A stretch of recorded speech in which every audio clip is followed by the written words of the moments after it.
दोस्तों, परिवर्तनी एकादशी के दिन चुपचाप गाय को खिला दें। यह एक छोटी सी चीज, उससे पहले दोस्तों जान लेते हैं परिवर्तनी एकादशी के बारे में। परिवर्तनी एकादशी की पूजा विधि। परिवर्तनी एकादशी के दिन सुबह जल्दी उठकर सूर्योदय के वक्त स्नान करके सूर्य को जल देकर अपने दिन का आरंभ करें और फिर व्रत करने का संकल्प लें। उसके बाद लकड़ी की चौकी पर पीला या लाल कपड़ा बिछाकर भगवान विष्णु की प्रतिमा स्थापित कर लें और उसके बाद भगवान का पंचामृत से अभिषेक करें, पूजा करें और उसके बाद व्रत रखने का संकल्प करें। अब विष्णु भगवान को पीले फल पीले फूल चढ़ाएं और साथ ही धूप दीप और नैवेद्य आदि अर्पित करें। इसके बाद एकादशी की कथा का पाठ करें। सबसे अंत भगवान विष्णु की आरती करें। हर महीने एकादशी का पर्व आता है, लेकिन भादो महीने में आने वाली परिवर्तनी एकादशी सबसे ज्यादा महत्वपूर्ण होती है। आइए जानते हैं, साल 2024 में परिवर्तनी एकादशी कब है।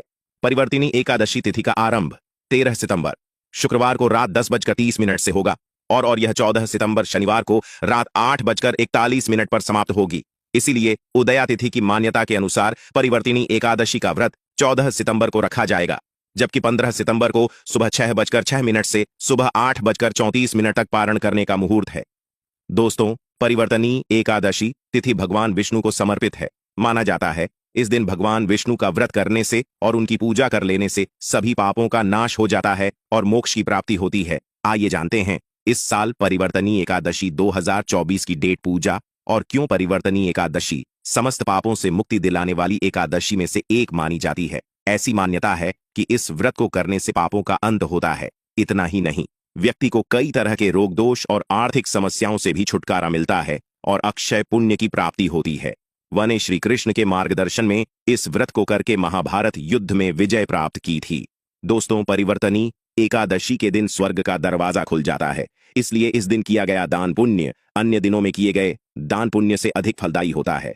वास्तव में 14 सितंबर परिवर्तनी एकादशी के दिन अगर आप यह उपाय कर लेते हो तो यकीनन आप पर मां लक्ष्मी की कृपा होगी और आप धनवान बन जाओगे। आप धनवान ना बने तो मुझे बताना दोस्तों, बस जो उपाय आपको बताया जाए वह उपाय कर लेना। चलिए जानते हैं। एकादशी के दिन चुपचाप गाय को खिला दें।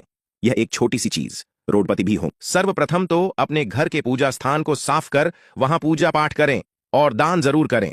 और इस एकादशी के दिन दान करने से सभी मन कामनाएं पूर्ण हो जाती हैं। एकादशी के दिन विशेषकर पूर्वजों की पूजन के लिए बहुत ही शुभ फलदायी समझा गया है। आपको बता दें, इस बार जो इस दिन पूजा के साथ साथ सूर्य देव की पूजा जरूर करनी चाहिए। आपको बता दें कि इस दिन यदि सूर्य नारायण की पूजा करते हैं तो आपके गृह जनित दोष भी दूर हो जाता है।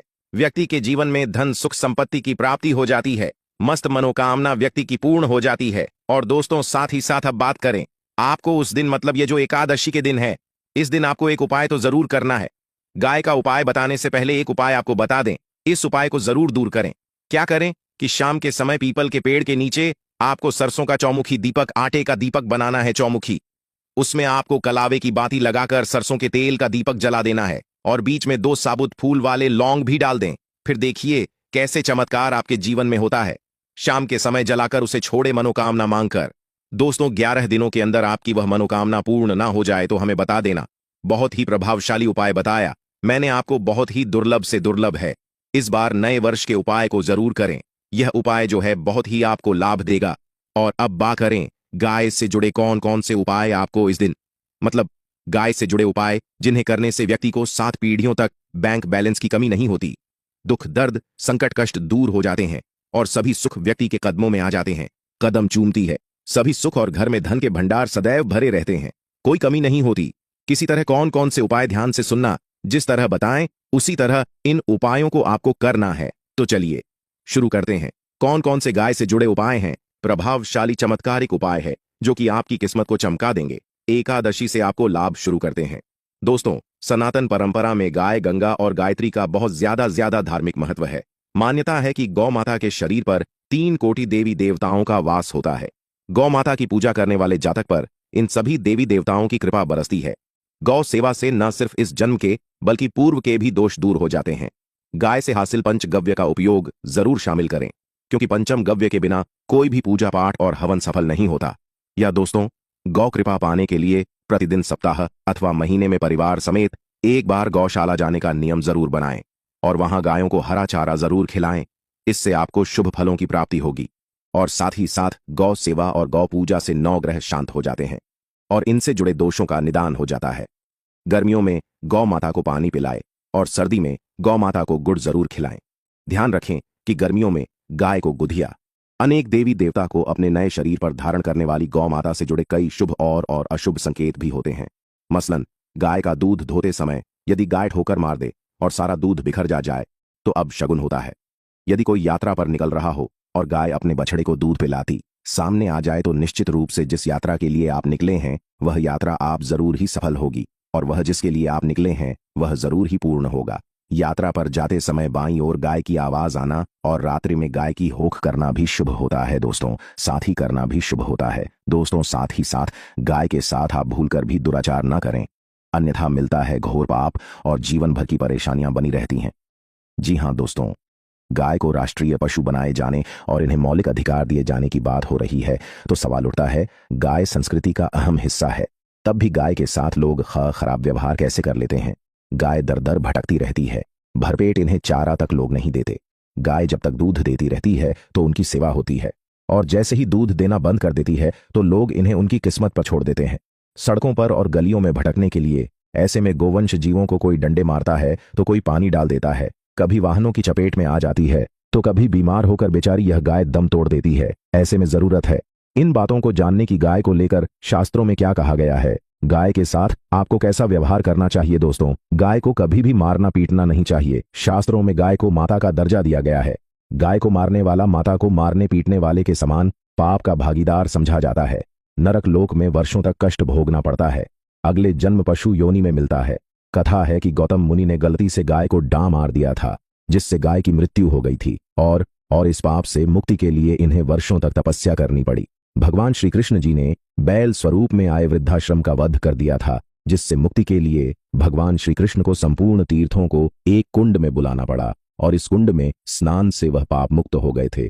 दोस्तों, साथ ही साथ पानी पी रही गाय को भगाते हैं, वे घोर पाप के भागी बनकर नरक भोगते हैं, ऐसा पुराणों में बताया गया है। जबकि जो लोग गाय के लिए प्याऊ और चार बनवाते वह माह भाग्यवान होते हैं। ऐसे लोग घोर पाप से मुक्त होकर स्वर्ग पा जाते हैं और बड़े ही धनवान कुल में जन्म लेकर सुख भोगते हैं। और साथ ही साथ आराम कर रही गाय को कष्ट देकर कभी भी उठाना नहीं चाहिए।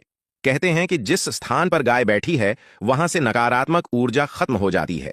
गाय के बैठने की जगह को जो लोग नियमित साफ रखते हैं वह जन्म में किए गए जाने अनजाने में पापों से मुक्ति हो जाती है और गोलो लोक में स्थान पाते हैं।